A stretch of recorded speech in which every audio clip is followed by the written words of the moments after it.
اهلا وسهلا ومرحبا بكم معايا من جديد في فيديو جديد على قناه الحره تيفي.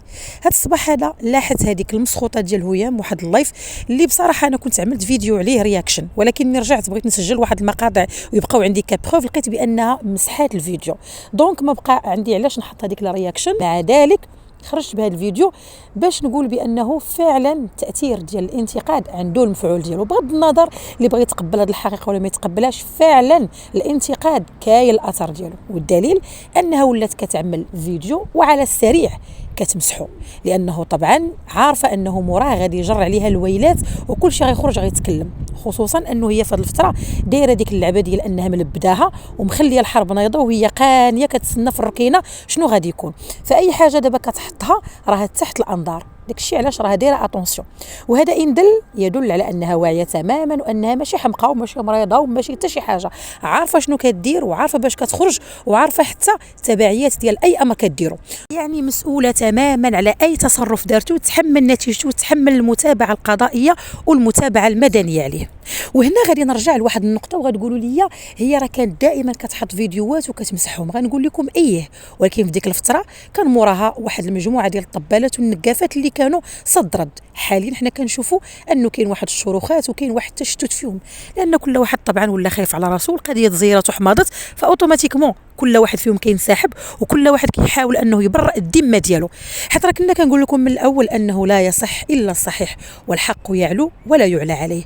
هذا معناه بان دوك الناس كانوا على ضلال وكانوا عارفين راسهم بانهم كيدعموا وحده فاسده وتصرفاتها كلها فاسده، وبالتالي من وصلت القضيه للمتابعه القضائيه وقربت الامور انها تاخذ مجرى قانوني، كل شيء ولا كيسل وكل واحد ولا كيدير حابه في الاخر. بمعنى انا ماشي سوقي، انا غير مسؤول، لا انت مسؤول لا انت ماشي مسؤول. راكم كتشوفوا تراشق ديال الاتهامات وتبادل ديال السب والقذف والفضح ديال الاسرار وبزاف ديال الكواليس، وباقي غادي نشوفوا ما اكثر.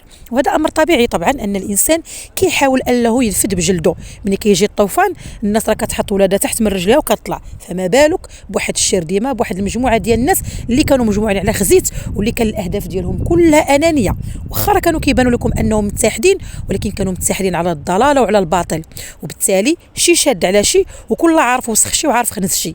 داكشي علاش دابا كيحاولوا كل واحد يلصق تهمه في الثاني، وكل واحد كيحاول انه يبين راسو انه بريء وانه ضحيه وانه تم التلاعب به، مع انهم كلهم ماجور فاكسيني.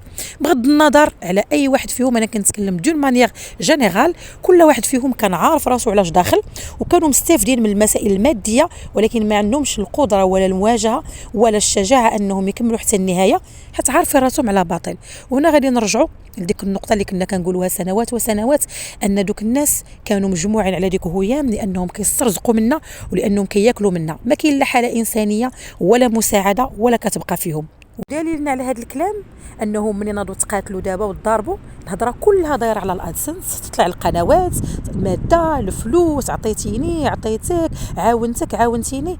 ايوا فين هو الحاله الانسانيه اللي كنتو كتقولوا كدعموها وكنتو كتعاونوها؟ صدق دابا نتوما اللي كتاكلوا مورا ظهرها، وعالم الله شنو كاين في الكواليس، وعالم الله شنو كاين في الصينيه وشنو دار هاد السنوات كلها. حيت حنا كنا متاكدين وواثقين ان الدفاع ديالكم عليها ما كانش لوجه الله وما كانش اعتباطي ولا عشوائي، كانت موراه مصالح ومصالح حقيقيه وامتيازات ماديه ومعنويه. ها اللي باغي يطلع قناته، ها اللي باغي يصوفي راسو، ها اللي باغي يزيد عدد السوايع، المهم روينه كلها دايره على الفلوس. وهذا هو المعدن الحقيقي ديالكم. وراه كنت كنقولها لكم، يمكن هذه واحد جوج فيديوهات الاخرانيين قلت لكم بان النهار اللي غادي تطيحوا بعضياتكم وانتم اللي غتفضحوا راسكم. كيف ما كنقول النهار اللي غطيحوا هيام انتم اللي غتكونوا سبابها، وهي بالتالي اللي غتجركم وغتكون سبابكم. يعني خيركم ما غيديه غيركم، شي غادي يجر شي، حيت كلكم مربوطين في سلسله وحده، كلكم مشاركين في جريمه اخلاقيه، وكلكم كنتوا كدعموا وحده فاسده بالموافقه ديالها طبعا، باش انكم تطلعوا الفلوس ضاربين عرض الحائط بالسمعه ديال المغرب وديال المغاربه. وباقي كنقولها غادي يجي واحد النهار وغادي تخلصوا كلكم، يا النصابه يا المحتالين يا المسترزقه يا الطماعين، يا اللي ما عندكم لا دمه ولا كرامه ولا شرف، وحقيقتكم بانت وتعرات للعيان، كل شيء شايفكم. ولكن اليوم كنشوفوكم بالدلائل وكنشوفوكم بحقائق على اللسان ديالكم. انا نصدق اللي قال بانكم عصابه مركبه ومنظمه وعارفه راسكم شنو كديروا، وكل واحد فيكم كان عنده واحد الدور وكل واحد كيقوم بواحد المهمه، وطبعا كاين المقابل المادي زائد الامتيازات المعنويه زائد الاستفاده اللي كيستافد كل واحد فيكم. يعني نتوما شبكه اللي عارفين راسكم شنو كديروا وعارفين الخطوات ديالكم، ومني كتحصلوا وراكم كترجعوا اللور وكديروا مارش اريير وكتبقاو تقلبوا على شي مخرج باش تسلكوا راسكم. ولكن هيهات ثم هيهات، الوقيته ملي كتجي ديال الحساب حتى شي واحد ما كيأجلو. رحنا كنقولوا دائما ان الله يمهل ولا يهمل، وهذه غير البدايه، مازال. وكنتمنى فعلا ان هذاك السيد اللي عندها مع خصام يعني القناه ديال كريم جو، كنتمنى انه يكمل وما يتراجعش وما يتنازلش على الموقف ديالو، ماشي لان القضيه كبيره لا، ولكن لانها غتكون هي راس الخيط وهي البدايه اللي غتفضح بزاف ديال الحوايج. حتى هذيك خيتنا غير غتوصل للقضاء غادي تجبد اللي خافي واللي باين، كل شيء غادي يتحط فوق الطبله.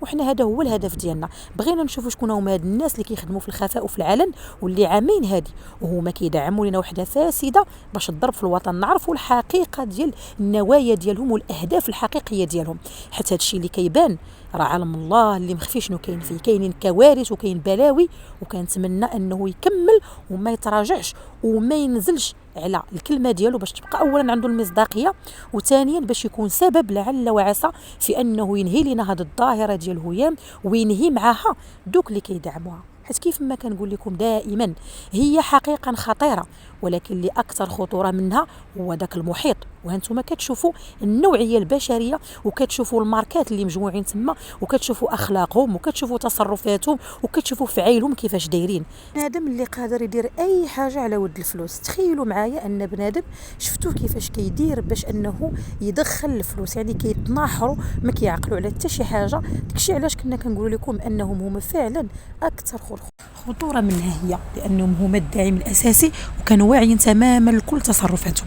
المهم في انتظار الجديد وفي انتظار شنو غادي يوصل ليه الاخ جو، حنا دائما كنتظروا شنو غادي يجيب لنا معاه من جديد، خصوصا انه في الطريق الى مراكش. نتمنوا فعلا انه تفاعل شي حاجه في هذا الاسبوع هذا باش نعرفوا يعني راسنا من رجلينا.